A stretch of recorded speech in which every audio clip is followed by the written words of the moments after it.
Olha aí que fantástico, moçada. Henrique Corrêa é uma pessoa brilhante no segmento da logística supply chain. Muitas pessoas estão com uma expectativa alta aqui sobre essa prosa. Meu caro Henrique, gratidão enorme, uma honra, um orgulho. Seja bem-vindo aqui à Prosa com Bertaglia.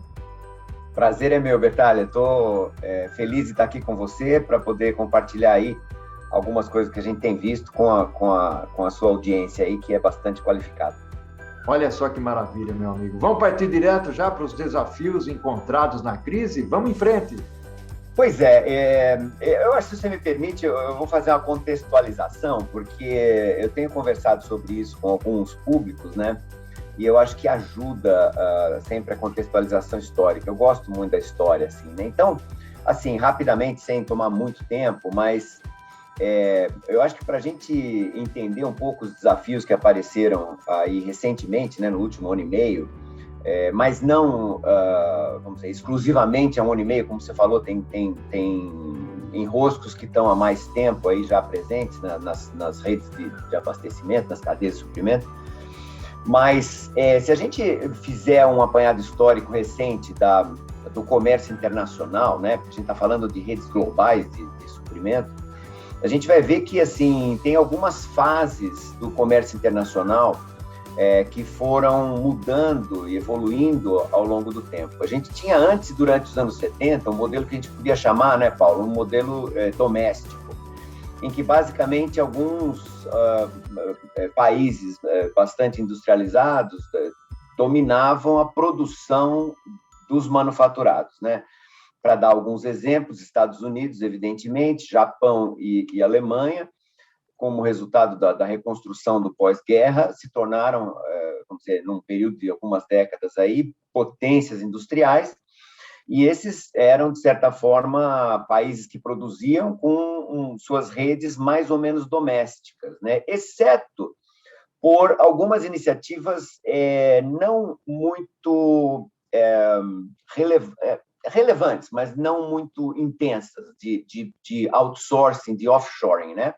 Por exemplo, os Estados Unidos, junto com o México, usando acordos bilaterais, criou aquelas maquilas, né? Aquelas maquiadoras, que eram empresas para finalizar produto, para agregar aquela mão de obra intensiva que vai nos processos de montagem final. Depois da fronteira sul dos Estados Unidos com o México, ou seja, dentro do México, mas com regimes especiais de comércio que as empresas manufatureiras americanas mandavam as peças, às vezes CKD, né, para essas maquilas agregavam um monte de mão de obra, usando a mão de obra barata do México, e imediatamente o produto acabado cruzava de volta para atender o mercado americano, né? A mesma coisa aconteceu com a Europa Oriental, fazendo esse tipo de offshoring com as manufatureiras mais avançadas da Alemanha, de França e etc.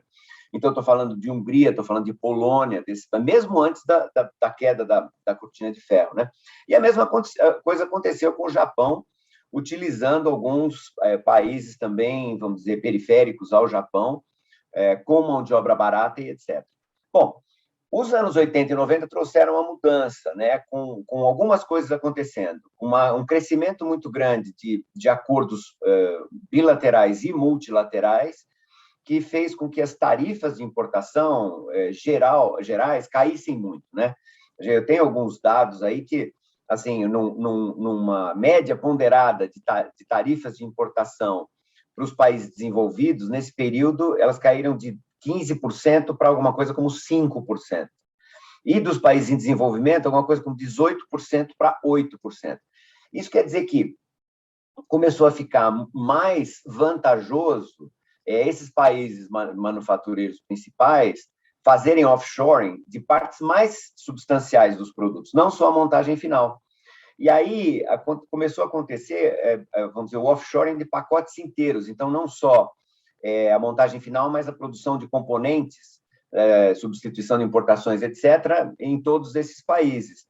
E alguns países se beneficiaram muito disso, aqueles países em desenvolvimento, né? Então, por exemplo, Taiwan, Hong Kong, Singapura, deixaram de ser países em desenvolvimento, viraram países desenvolvidos praticamente nos anos 80 e 90. Mais interessantemente, essa história a gente não mencionou China ainda, né? Por quê? Porque a China estava fora do Acordo Mundial de Comércio, da Organização Mundial do Comércio, né? Por força de boicotes e etc., pelo fato que a China não respeitava direitos humanos, etc., etc. No governo Clinton, nos Estados Unidos, em 2001, houve uma negociação e a China acabou entrando para a Organização Mundial do Comércio em 2001 e o mundo inteiro mudou, né? Porque a China, com 1 bilhão e 300 milhões de pessoas ávidas por emprego, por melhorar de vida, por se tornar uma sociedade mais urbana, virou meio que a fábrica do mundo, né? A fábrica do mundo. Então, a China, as exportações e a interdependência entre o mundo ocidental e a China explodiram aí nos anos 2000, né? Começou a se criar, assim, países altamente especializados, né? Diferentes países produzindo produtos de diferentes categorias, né? Eletrônicos, têxteis e vai por aí afora.